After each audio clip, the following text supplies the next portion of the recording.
Shalom, shalom, shalom, frères et sœurs. Je vous salue au nom de Jésus-Christ. Voilà, je reviens après plusieurs, quelques années. Je m'étais retirée un peu. Bon, je reviens quand même partager le message. Le Seigneur me met à cœur de venir partager encore des révélations qu'il ne cesse de me donner. Alors, il y en a tellement beaucoup, mais pour aujourd'hui, je voudrais précisément parler d'une révélation dont le Seigneur m'a donnée. Il y a précisément, si je ne me trompe pas, c'était la semaine ici. C'était la semaine ici. Aujourd'hui, nous sommes les 15 août. Si je ne me trompe pas, nous sommes le 15 août 2025. Alors, le Seigneur m'a montré dans une vision où il me parlait de son retour.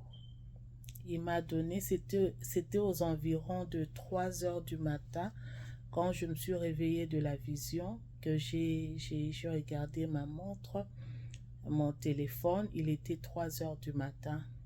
Alors le Seigneur me parlait. Dans cette vision, j'ai entendu, je me voyais d'abord, j'étais avec ma famille, je vais vraiment aller un peu rapide, je veux plus expliquer l'explication que le Seigneur m'avait donnée par rapport à la vision. Donc j'étais avec ma famille, mes enfants, mon mari, et puis du coup, j'ai 4 filles, je vois 3 de mes filles disparaître. Je vois 3, donc je n'entre pas dans trop de détails pour ne pas prendre trop de temps. Donc je vois dans la vision mes 3 filles disparaître. Et mon mari aussi avait disparu. Alors j'étais restée, moi, avec ma 3e fille. Ma 3e fille s'appelle Faith. Faith qui signifie la foi en français. Faith, c'est en anglais. Faith en français, c'est la foi. Donc, c'est ma fille Faith qui était restée avec moi. Et pendant que je cherchais à comprendre où sont passés mes autres enfants, donc ma première fille, ma 2e fille et ma cadette, ainsi que mon mari avaient disparu. Alors ma première fille s'appelle Nissi, comme Jehovah Nissi. Ma première fille s'appelle Nissi, qui signifie bannière, protection. Et ma 2e fille s'appelle Destiny Divine. Destiny Divine qui signifie donc en français Destiny, Divine Destiny. Donc qui signifie destinée divine. Voilà. Et ma dernière fille s'appelle Giovanna. Giovanna qui signifie la grâce de Dieu. Giovanna, c'est un nom italien. Donc ça signifie la grâce de Dieu. Et alors, pendant qu'elles ont disparu, maintenant, j'entends la voix du Seigneur me dire, prépare-toi, car je reviens bientôt. Le Seigneur me dit, prépare-toi, car je reviens bientôt. Alors, quand le Seigneur me l'a dit, je pouvais avoir une connaissance de l'écart de temps qui nous restait. On n'avait pas vraiment assez de temps, mais ce n'était pas non plus quelque chose de proche. Comme j'entends dire dans quelques vidéos sur YouTube, dans quelques chaînes chrétiennes, que le mois de septembre, l'enlèvement prendra place. Vraiment, septembre, j'en suis sûre, quelque chose va se passer au mois de septembre, ça c'est pour sûr. Et vous savez aussi que l'enlèvement n'est pas seulement le retour de Jésus, même la mort est une autre forme ou une autre forme d'enlèvement. La mort aussi est une forme d'enlèvement. Quand quelqu'un disparaît, on dit aussi, quand quelqu'un meurt, on peut aussi appeler ça la disparition. Vous voyez, donc c'est aussi l'enlèvement. Et je crois qu'au mois de septembre, c'est que plusieurs personnes sont en train de voir, c'est l'esprit de mort qui va s'émouvoir, l'esprit de mort qui va entrer dans plusieurs demeures, dans plusieurs maisons.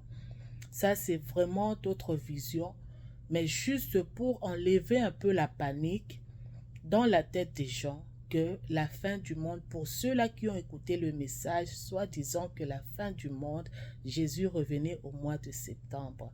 Je crois que septembre, comme je viens de dire, quelque chose va s'y passer, mais je doute fort que ça soit vraiment le retour de Jésus. Je crois que l'enlèvement dont nos frères et sœurs sont en train de voir sont sûrement l'enlèvement qui est juste la mort qui va frapper dans plusieurs demeures, dans plusieurs familles.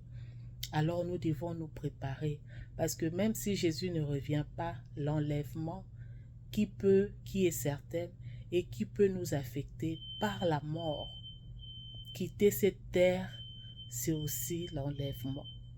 Voyez.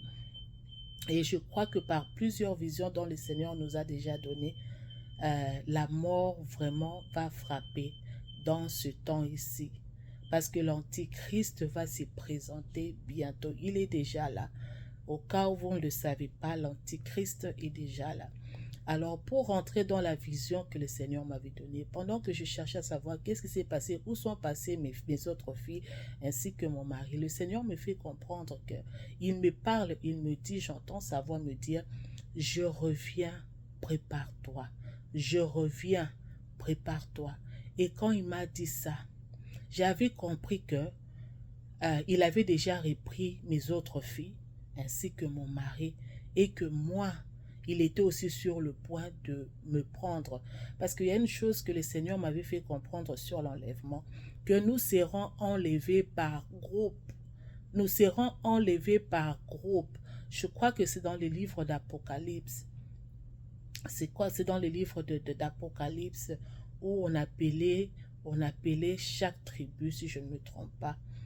Et c'est de cette façon que nous serons aussi enlevés. C'est de la même façon. On ne nous prendra pas directement en masse où on part. Non, le Seigneur va nous prendre groupe par groupe. Alors, quand le Seigneur m'a parlé dans cette vision, je rentre dans la vision. Donc, j'ai compris directement que mes trois filles et mon mari sont partis en premier et que le Seigneur revenait pour me prendre. Et en même instant, il me fait comprendre qu'il risquait de ne pas prendre ma fille Faith. Ma fille qui n'a que 12 ans. Ma fille a 12 ans. Quand il m'a fait comprendre cela, qu'il n'allait pas prendre ma fille, je commençais à pleurer. J'ai dit, Seigneur, tu vas laisser ma fille, mais qui prendra soin de ma fille? Mon mari est parti. Moi, si je pars, moi aussi, ma fille n'a que 12 ans. Qui prendra soin d'elle? Qui s'occupera d'elle? Et moi, je suis aux États-Unis. Pour ceux qui sont aux États-Unis savent que la famille vraiment ici, ce n'est pas comme à l'époque à l'Afrique. À l'Afrique même aujourd'hui, là, la famille vraiment, ce n'est plus comme avant. Donc, ici, là, dans les pays étrangers, dans les pays étrangers ici, c'est même plus pire. La famille vraiment n'existe pas. Même si tu as une sœur, un frère, chacun est occupé avec ses affaires. Chacun est pris et occupé avec sa vie, avec son boulot, avec sa vie personnelle, sa vie privée. On peut se fréquenter, mais ce n'est pas pareil. Ce n'est pas comme en Afrique où tu peux appeler une soeur, tu peux appeler un frère, viens rester avec mon enfant ou emmener ton enfant chez ta soeur ou quoi. Ce n'est pas pareil. Et la plupart d'entre nous, dans ce pays-ci, nous n'avons pas vraiment de membres de famille. On a des amis. Mais vraiment, si aujourd'hui, disons que vous êtes parents, si vous disparaissez, si l'enlèvement prend place, est-ce que vraiment votre ami qui est resté, votre frère qui est resté, votre soeur qui est restée, prendra soin de vos enfants qui sont jeunes, qui n'ont pas pu être enlevés avec vous?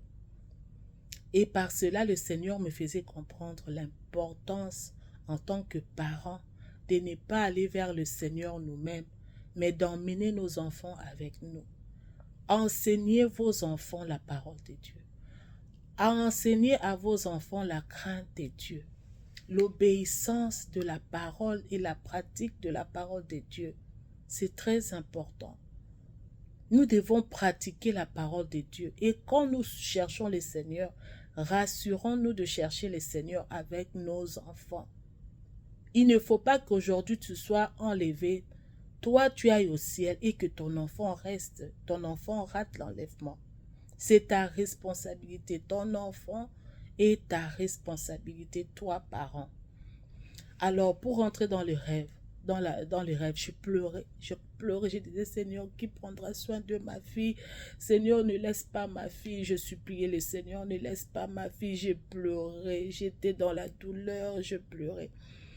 Et le Seigneur me montre ma fille qui était à côté de moi. C'est comme si elle était un peu plus âgée que 12 ans. Dans le rêve, le Seigneur me montre ma fille. Elle était un peu comme, comment dirais-je? Elle était vraiment, je dirais peut-être qu'elle avait peut-être 17 ans ou plus. Mais elle n'était pas adulte parce qu'elle était encore sous ma dépendance. Donc je vois ma fille, le Seigneur me montre maintenant ma fille qui était restée avec moi. Elle me montre ma fille, elle avait des bagues. Vous voyez les bagues d'aujourd'hui dont on voit les jeunes gens porter. Des bagues ici, là, et puis là, dans le doigt, vous mettez la bague ici, là, vous ajoutez là, vous portez ici, là. Et le Seigneur me montre que dans tout le 10 doigts de ma fille, il y avait des bagues, des petites bagues comme ça, en or. Et il me dit, si tu veux que ta fille soit enlevée avec toi, débarrasse ta fille de la mondanité. Que ta fille se débarrasse de la mondanité. Car la mondanité, c'est ce que le Seigneur me disait, la mondanité fera rater beaucoup de mes enfants l'enlèvement. Beaucoup de mes enfants ne seront pas enlevés à cause de la mondanité. La Bible nous dit, jusque à quand aimerions-nous la vanité? Le Seigneur nous demande dans sa parole, jusque à quand aimerions-nous la vanité? Tout ça là, des faux cheveux, les maquillages. Et le Seigneur avait même ajouté les pantalons. Que sa fille se débarrasse des pantalons. Que ta fille se débarrasse de la mondanité, de la vanité. Car beaucoup de mes enfants rateront l'enlèvement à cause de la vanité, à cause de la mondanité. Et le Seigneur ensuite fixa mes yeux sur la chevelure de ma fille. Elle avait les cheveux naturels. Elle avait vraiment ses cheveux naturels. Elle n'avait rien fait à ses cheveux. Et le Seigneur me fait comprendre que ses cheveux étaient OK. Mais il me dit, rassure-toi qu'elle se débarrasse des pantalons. Toutes mes filles qui portent des pantalons ne seront pas enlevées. Mes filles qui portent des pantalons rateront l'enlèvement à cause des pantalons. Les pantalons, c'est pour les hommes. Je ne sais pas qu'est-ce qu'on vous a dit, mais c'est le Seigneur qui parle. Le pantalon, c'est pour les hommes, ce n'est pas pour les femmes, même si on appelle ça pantalon pour femmes. Le Seigneur n'aime pas les pantalons parce que les pantalons révèlent trop sur la femme. Le corps de la femme est sacré et la femme est appelée à couvrir son corps. On ne doit pas voir tes formes. On ne doit pas voir tes formes. Et souvent, même si ceux-là qui ont souvent des rêves, où vous vous voyez en pantalon, vous savez que ça a une signification. Spirituellement parlant, quand vous avez des rêves où vous êtes vêtu en pantalon, ça représente l'autorité de l'homme. que vous portez en tant que femme. Chaque fois que vous vous verrez en pantalon, sachez que le Seigneur, si vous ne mettez pas de pantalon, ou que soit même vous mettez des pantalons, ça peut signifier le Seigneur vous demande de vous débarrasser des pantalons dans votre état physique. Ou spirituellement parlant, si vous ne mettez pas de pantalon, vous ne portez que de robes, mais vous faites des rêves du genre où vous voyez toujours avec des pantalons, sachez que le Seigneur est en train de vous dire que vous pratiquez l'autorité masculine, que vous pratiquez l'autorité qui est donnée à l'homme. La femme doit être douce, la femme doit être soumise. Et par la soumission dont nous parlons selon Dieu, selon la Bible, ce n'est pas le genre de soumission que nous voyons beaucoup de nos sœurs aujourd'hui interpréter mal. Ou disons que tu es marié, ton mari te dit qu'il veut peut-être que vous soyez sur un même lit avec une deuxième femme. Et toi tu dis, oh par soumission j'accepte. Ça c'est accepter la sorcellerie.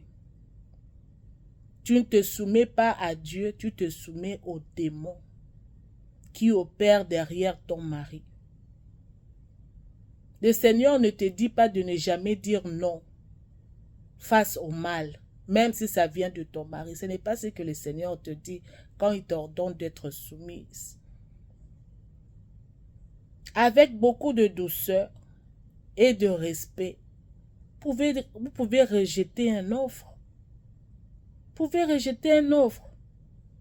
Si cette offre est contre vos principes, contre, comment on dit ça, contre vos principes et tout ça, vous pouvez rejeter ça. Cela ne vous rend pas impoli ou insoumise. Et rester sur votre décision. Juste du fait que vous êtes resté sur votre décision de ne pas pratiquer quelque chose ne vous rend pas insoumise. Si ce n'est pas dans la volonté de Dieu, c'est un péché, c'est contre la parole de Dieu. Vous êtes libre de refuser et de rejeter cela. Même si on vous appelle insoumise, devant Dieu, Dieu ne vous voit pas ainsi. Parce que l'obéissance vaut mieux que le sacrifice. L'obéissance vaut mieux que tout. Le Seigneur nous demande, même dans notre soumission, d'obéir à sa parole, de ne pas aller à l'encontre de sa parole. Donc, vous voyez, le Seigneur disait que ma fille devait se séparer de pantalon, alors que ma fille n'aimait même pas de pantalon. Et quand j'ai vu tout ça, maintenant, je commençais à demander au Seigneur. Moi, d'abord, quand le Seigneur m'a parlé dans le rêve, j'ai commencé à me repentir, je commençais à me repentir. Et je vous dirai prochainement de choses même dont le Seigneur m'a déjà révélé, comme par rapport aux vêtements, que en tant que femme, nous ne devons plus porter. Vous voyez? Vous voyez les femmes aujourd'hui qui défendent les colorants de cheveux, les défrisages, parce que quand le Seigneur m'a montré sur la chevelure de ma fille, il a précisé que elle devait garder ses cheveux naturels. Quand le Seigneur nous demande de garder nos cheveux tels qu'il nous a créés, cela veut dire que nous ne sommes pas supposés défriser, démêler nos cheveux. Nous ne sommes pas supposés démêler ou défriser nos cheveux. Garder nos cheveux naturels. Pas de colorant, pas de défrisage. Naturel comme lui l'a créé, comme lui le vous a donné. Vous pouvez dire aujourd'hui, oh, mais c'est où dans la Bible qu'il ne faut pas défriser le cheveu? C'est où dans la Bible qu'il ne faut pas porter de pantalon? Ok. Moi, je vais vous demander, c'est où dans la Bible qu'on a dit qu'un homme ne doit pas devenir changer sa partie intime en devenant une femme? C'est où dans la Bible? C'est où dans la Bible où on interdit à la femme de ne pas devenir lesbienne? C'est où? C'est précisément où dans la Bible qu'on dit à la femme, tu ne deviendras pas lesbienne. Et on dit à l'homme, tu ne deviendras pas pédé. C'est où dans la Bible? C'est où dans la Bible qu'on dit à l'homme, tu ne mettras pas de maquillage? Pourquoi nous sommes contre les pédés aujourd'hui? Pourquoi nous trouvons cela mal? Pourquoi nous considérons cela comme quelque chose, comme une abomination? Parce que nous avons l'Esprit de Dieu. Parce que Dieu a mis ses lois dans nos cœurs. Parce que le Saint-Esprit qui a été envoyé, comme le dit la Bible, nous conduit dans toute la vérité. Si tu étais ignorant ou ignorante des choses, par le Saint-Esprit, tu deviens conscient et consciente. Par le Saint-Esprit, tu as acquis la connaissance et le savoir. Donc, en ayant le Saint-Esprit, quand bien même la Bible ne dit pas que les hommes ne se changent pas en hommes, que les femmes ne deviennent pas des lesbiennes, nous comprenons et nous acceptons que c'est un péché, c'est une abomination. Pourquoi? Parce que nous sommes des enfants de lumière. Si nous refusons ces changements, qu'est-ce qui nous fait croire que le changement que nous faisons subir à nos corps, le Seigneur est d'accord avec? Si le Seigneur veut que l'homme reste l'homme et qu'il ne change rien, si le Seigneur veut que la femme reste femme et qu'elle ne change rien, qu'est-ce qui te fait croire que toi tu peux changer tes cheveux? Tu peux changer la nature de Dieu. Qu'est-ce qui te fait croire que tu peux changer tes sourcils? On appelle sourcils. Que tu peux couper ça comme tu veux, comme selon toi. Le Seigneur qui est ton potier, qui t'a donné la forme que tu as, comme le dit Jérémie dans Jérémie. Est-ce que l'argile pourra-t-il dire au potier, pourquoi m'as-tu fait ainsi? Tu coupes ça parce que le Seigneur a mal fait, il n'a pas bien fait, ce n'est pas joli la façon dont le Seigneur a fait. Tu changes les couleurs de tes lèvres avec du rouge à lèvres parce que le Seigneur ne m'a pas donné de jolies lèvres avec une belle couleur. Tu couvres. Il y a même des gens, vous êtes nés avec des belles peaux, mais vous mettez des maquillages comme des clowns. Celles qui n'ont pas de jolies peaux comme nous là, nous acceptons d'obéir à Dieu. À combien plus forte raison, toi qui as déjà une belle peau, tu es déjà belle de nature. On t'a déjà donné un joli nez. On t'a donné des belles lèvres. Pourquoi tu veux corriger Dieu?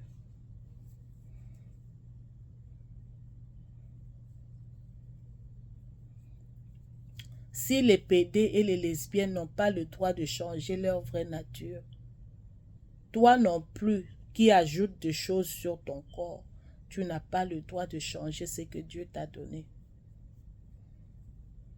Et le Seigneur dit à cause de la mondanité, à cause de la vanité, beaucoup rateront le royaume, beaucoup n'entreront pas dans le royaume des cieux, beaucoup rateront l'enlèvement. Le Seigneur m'a dit, prépare-toi, car je reviens. Prépare-toi, car je reviens. Le Seigneur m'a demandé de me préparer. Et quand je cherchais à savoir, quand je me suis réveillée de ce rêve, de ce songe, je demandais au Seigneur, pourquoi Nissi, qui signifie protection de Dieu, bannière, pourquoi destinée divine, destinée divine, voilà en français, destinée divine, ma deuxième fille, pourquoi elle était partie avant, pourquoi elles sont parties plus tôt, nous sommes restés, pourquoi Giovanna qui signifie la grâce de Dieu.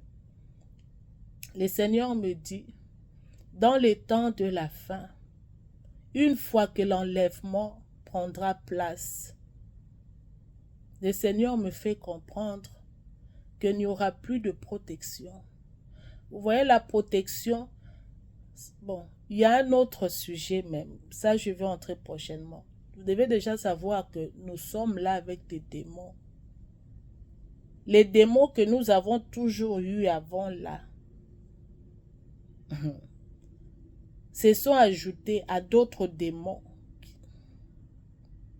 qui sont venus les rejoindre pour le combat du temps de la fin. Et ces démons-là, le Seigneur m'avait fait comprendre, sont plus méchants que les démons que nous avons toujours eus. Ça, c'est d'autres détails que je donnerai prochainement. Et ces démons-là sont rien d'autre que les anges de Chu qui étaient autrefois, qu'on avait liés dans les abîmes, dont on a libéré pour ce dernier temps. Et ces anges de Chu peuvent se transformer en êtres humains. Ces anges-là ont la capacité d'apparaître et de disparaître devant vos yeux. Ils peuvent changer de visage, ressembler à un monstre un moment, et un autre te ressembler complètement, ressembler à ta mère, ressembler à à ton père. Ils peuvent prendre n'importe quelle forme. Ces anges-là, ces anges de Chu, ils sont là. Et ils vont causer un chaos impossible dans le jour qui vient. Je crois qu'il y a un dessin animé des enfants qui est sorti. Ces messages, ce sont des vieilles messages que nous avons eus il y a longtemps. Malheureusement, je n'ai pas partagé dans le YouTube, mais j'ai partagé dans d'autres plateformes. Il y a un dessin animé qu'on vient de faire sortir là. Je ne sais pas si vous avez déjà vu ça. Bon, nous, on ne regarde pas vraiment. Mais vous voyez souvent, quand vous entrez dans YouTube, il y a des vidéos de chaînes qui apparaissent, qui sortent. Et voilà que dans ces dessins animés, on nous montre que nous sommes avec ces anges déchus qui sont déjà là et qui nous ressemblent. Ils te ressemblent, ils me ressemblent, ils peuvent changer. En anglais, on les appelle shapeshifter. Ils sont là et ils se nourrissent des êtres humains dont le Seigneur m'avait fait comprendre, d'où le Seigneur m'avait fait comprendre qu'il y aura beaucoup des enlèvements. Ça, c'est un autre message que je vais partager prochainement en tout cas. Donc voilà, ils sont là pour le combat du temps de la fin. Et le Seigneur m'a fait comprendre que pourquoi ma première fille ici était partie. Parce que la protection de Dieu partira une fois l'enlèvement prend place. Il n'y aura plus de protection de Dieu. Parce que c'est le Saint-Esprit qui retient tous ces démons qui nous ont déjà envahis. C'est le Saint-Esprit qui les retient pour ne pas faire n'importe quoi, ne pas se comporter n'importe comment. Une fois l'enlèvement prend place, ils seront maintenant libres. Rien ne pourra plus leur retenir. C'est comme ça que le Seigneur m'a fait comprendre par le nom de mes enfants. Il me dit que destinée divine, beaucoup s'appuient sur leur destinée. Ils croient que parce que ils ont reçu un appel de Dieu dans le ministère ou dans quoi le Seigneur les utilise. Une fois que vous ratez l'enlèvement, il n'y aura plus de protection d'alliance, protection de ministère, moi ma destinée, tout là finira. Appel de Dieu, ministère évangélique, ministère prophétique, là, tout disparaîtra, ça sera inutile. Vous pouvez évangéliser comme vous voulez, vous pouvez faire des croisades, des quoi, ça sera inutile une fois l'enlèvement prendra place. Ça, quand il m'a expliqué pour divine destinée divine. Et pour ma dernière fille qui était aussi enlevée, Giovanna, qui signifie la grâce de Dieu. Le Seigneur dit, la grâce dont beaucoup abusent dans ces temps. Vous continuez dans le péché, dans la désobéissance. Vous ne cherchez pas à savoir ce qui est agréable au Seigneur pour faire sa volonté. À cause de la grâce qui vous couvre, vous faites le mal, vous vous réveillez, vous trompez, vous volez, vous mentez, vous vous réveillez comme si rien n'était. Cette grâce partira. La grâce de Dieu partira. Il n'y aura plus de grâce, il n'y aura plus au pasteur, au prophète, ça deviendra inutile tout ça. Vos titres, votre position, votre appel sera inutile. Et la protection de Dieu partira avec l'Église. Et maintenant, je demande au Seigneur, pourquoi alors c'est Faith, ma troisième fille qui était restée? Le Seigneur me fait comprendre, au fait, ce n'est pas Faith, ma fille. Mais le Seigneur a utilisé l'exemple de mes filles pour me faire comprendre ce qui arrivera. Il me dit, Faith était restée parce que après l'enlèvement, les gens continueront à avoir la foi. Les gens continueront à opérer dans la foi. Les gens continueront à faire des déclarations de foi. Réciter la parole de Dieu. Réciter la Bible. Et le Seigneur dit, ça sera en vain. Les gens continueront à avoir la foi après l'enlèvement. La protection partira. Les appels, les ministères, les alliances, les quoi que Dieu a fait avec vous, ça finira là, sur place, une fois l'Église enlevée. La grâce de Dieu dont on ne cesse d'abuser chaque jour ne sera plus. Mais les gens continueront à avoir la foi et l'espoir qui n'aboutira à rien, qui ne produira rien. Cette foi ne vous emmènera nulle part, ne vous sauvera pas. Vous aurez la foi dans le vide. Vous aurez l'espoir dans le vide. Le Seigneur ne vous sauvera plus une fois que vous ratez l'enlèvement. C'est fini pour vous. C'est fini. Si toi et moi, ma soeur, nous ratons l'enlèvement, le Seigneur veut que nous puissions comprendre qu'une fois nous ratons l'enlèvement, c'est fini. Tu peux avoir la foi, je ne sais comme quoi. Ça n'aboutira à rien. Je vais m'arrêter aujourd'hui ici et nous allons continuer prochainement par la grâce de Dieu. Que le Seigneur vous bénisse, que le Seigneur vous soutienne et que le Seigneur vous fasse connaître, vous aide à connaître et à chercher même à connaître qu'est-ce qui est agréable à Dieu. Soyez bénis au nom de Jésus-Christ. C'est moi, votre sœur Lydie.